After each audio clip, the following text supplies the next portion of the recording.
So in today's video, we have someone from the education industry who has changed lives of over 15,000 students. He is the one who has made over 15,000 students capable of going abroad and doing their future studies. So today we have Mr. Ambrish Tiwari.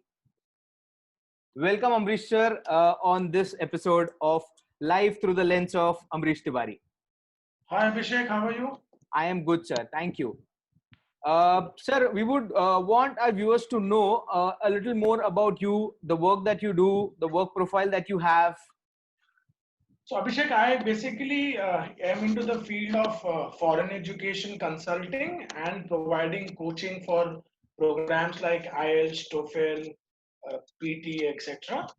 And I basically deal with students who are aspiring to study abroad and also with working executives who are desirous of migrating to Canada and places like that. And I've been in this field almost 15 years now, and I operate from Ahmedabad. Oh, that's great. So, sir, you've been teaching a lot of people regarding foreign studies. So, last 100 days have been really difficult for everybody of us. So, would just want to know a perspective of, what really happened since the lockdown, the last 100 days. How has your personal life, your business life been impacted? So let me talk about business first and then I'll come to my personal life because I never had a personal life. I was always involved with work. So on 16th of March, we were asked to close down. So our training center, which trains people for IELTS and TOEFL, obviously we had to shut it down. And the consultancy wing also we had to shut, which does the consultancy for foreign education. And unfortunately, this industry being the most impacted, even though the consultancy wing has started, but the training is still shut. So what happened during this time is that everyone moved their platform to the online, their teaching to the online platform, and similarly we did that. But overall, it has been extremely challenging. Not to cater the students who were studying with you was all right. It was taken care of with the help of the various online mediums. But then overall acquisition of business was extremely difficult for the coaching part and for the consulting. Obviously, that thing has come to a standstill because students today are not going abroad. There are no international flights. The consulates are not open. The visa processing is not happening.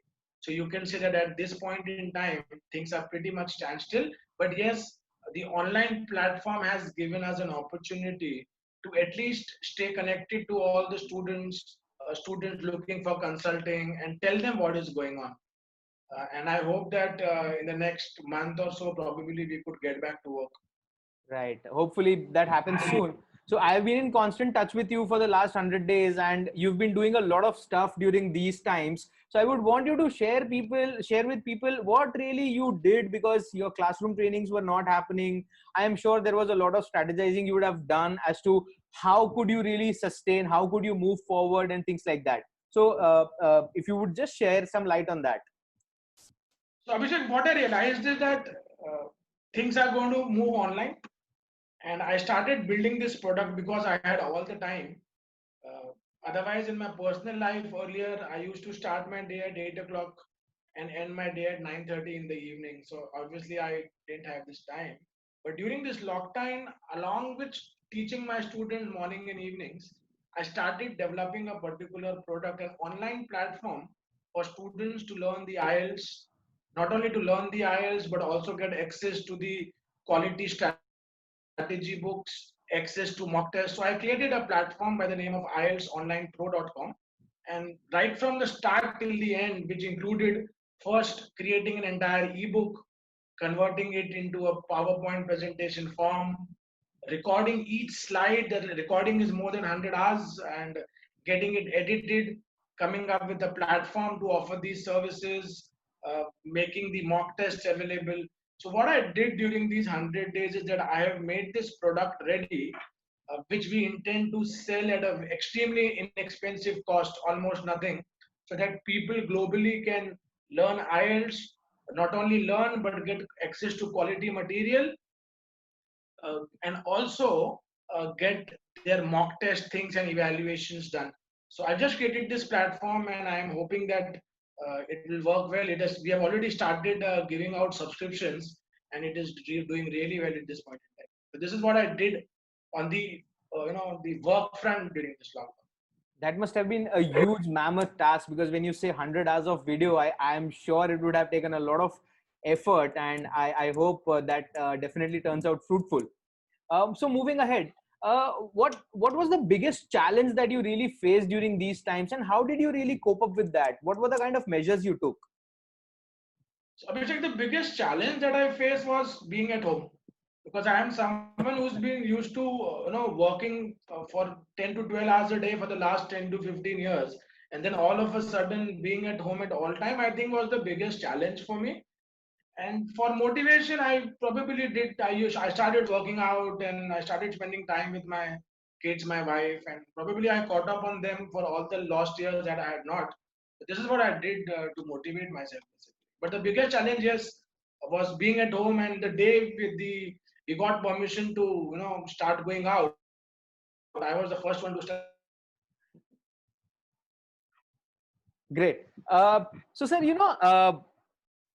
everybody is like, ये कब normalize होगा, कब चीजें better होगी. Everybody have some or the other plans कि जब ये सब normalize होगा तो I desperately want to do this. So what is that first thing that you really want to do when once things start getting better? So there are two things on the work front and at the personal front, obviously. At the work front, I want to resume my classes again. I've got an infrastructure which can accommodate 100 students at a time, and unfortunately, we are not able to use it. So obviously, the revenue flows have completely stopped. So I want to pursue my online platform which I have created. On the personal front, I would probably want to go back to the gym. I've been missing it now for some time because the gyms are closed, obviously, and maybe go to a restaurant with my wife. I've not gone to a restaurant for some time now. So you've been managing your workout all the while at your home. Yes, I've been doing it completely, right from my workouts to my teaching to everything I've been doing from home. That's great. So when all of this started, initial एक दो हफ्ते में everybody was like, this is probably the right time. कुछ सीखते हैं, अपनी skills improve करते हैं, दुनिया बदल देंगे and things like that. But जब वो 3 महीने निकल गए, शायद majority of the लोगों का ये सब fizzle out हो गया. Eventually people realized हमने कुछ नहीं किया. But I'm sure that's not the case with you. So what have been that learning or that skill set that you have acquired over this period of time? क्या नया सीखा, क्या नया किया? See, the first thing that I learned was to do the household chores. And I think I learned that pretty well, and I still implement it because even now the domestic help is they're not allowed to enter the building, and Right. it is very difficult. So to help out my wife, and I learned that. Second, I learned speaking to the camera because I recorded things for more than 100 hours. So before that, I was really hesitant whether I'll be able to talk to the camera or not because I have been speaking to people in front of me but not to the camera. So I think these are two skills that I learned: speaking to the camera and doing the household chores, and I'm still doing it. I think I've kept it. I mean, I've learned it and I keep implementing it every day. So I think I have taken the best out of these 3 months. That's great to hear. On a lighter note, what were those three things, maybe three websites or three objects, three things, three tasks, three activities that you really couldn't do without? You were really very much dependent on कि यार ये तीन चीजें तो चाहिए ही थे मुझे. Okay. So the first thing, and in that order, the first thing definitely is Zoom. I was teaching online and also doing a lot of recording, so I could not have done without Zoom. Second, my workout sessions. I really use this time around 1 to 1.5 hour of workout every day. And I think third was just sitting with friends on a terrace and doing nothing, just talking crap. So there are three things I think that I definitely couldn't do without during this lockdown. Great. So, just moving backwards to the industry that you cater to. Now, what do you think? What lies in the future overall for this industry, foreign education as a whole? Because there have been a lot of restrictions put up by different countries on students, as well as different kind of visa restrictions. So, how do you see all of this going forward, and how does it impact the whole industry? See, I'll tell you, as far as the consulting part is concerned of students going abroad, I don't think that any country is going to be in the lockdown mode of forever. Let's say 3 months down the line, 6 months down the line, things will open up and students would still go abroad. It is only a matter of time. We need to be patient. The students need to be patient. As far as teaching is concerned, yes, some people say that going forward, the new normal would be learning online. Some people say that once things get normalized, people will start coming back to classes and people will forget online. I believe it could be some kind of a hybrid module where people would also want to learn online, but at the same time have some personal interactions. And I think that is how things are going to proceed in the future in the entire education spectrum, because the virus thing is not going to go away anytime soon. But then things have to start. So I think the education will come to a model which is more of hybrid, and I'll tell you why. See, when we teach online and when anyone delivers online, a part of the education happens, the delivery happens, probably the consumption of the delivery happens, and also the implementation happens. But then the remaining part, which is the critical part, which is evaluations and feedbacks and discussions, this is something which is extremely difficult to happen on the online platform. You need a face-to-face interaction. So I think that going forward, the education model is going to be more hybrid and it will have online as well as face-to-face interactions. And as far as consulting is concerned, it is a matter of time. I think another 3 to 6 months and things should be back to normal. Great. This So is what I think. right. So we've been talking a lot about online getting integrated in every space, every industry. So what has been the impact of the digital world, the digital media in these last 100 days? And how do you see this impact going in the future? So the impact on my industry specifically? Yes, yes. So in my industry, see, I mean, in the education industry is one of the worst hit industries due to this coronavirus. At this point in time, things are completely digital, things are completely online. But if you ask me that, is this going to be the new normal, new routine? I would say no. Things would. This is a stopgap arrangement, all right. But yes, people have been using this platform really well, right from schools to colleges, institutions who teach various subjects. We've been using the digital platform well. But yes, when things normalize, this would be a part, but not the entire whole. All right, things have to change. The new normal will be decided when things normalize. Yes, the new normal is not going to be how it was before March, and it is not going to be how it is today. It is going to be the new normal would be something else, which you will only come to know when things do normalize. I can predict as far as my industry is concerned. It is going to be, I'll give you a small example, Abhishek. Earlier, my classrooms had 30 students sitting together. Going forward, I will not have more than 5 students sitting in my class. And there has to be appropriate social distancing. Correct. Earlier, I used to call people for 6 days a week. Going forward, when things normalize, I might call people for 3 days a week. And the remaining 3 days, I will ask them to study online. All right. And I believe that this is how it is going to be across the spectrum in the field of education. Correct. True. True.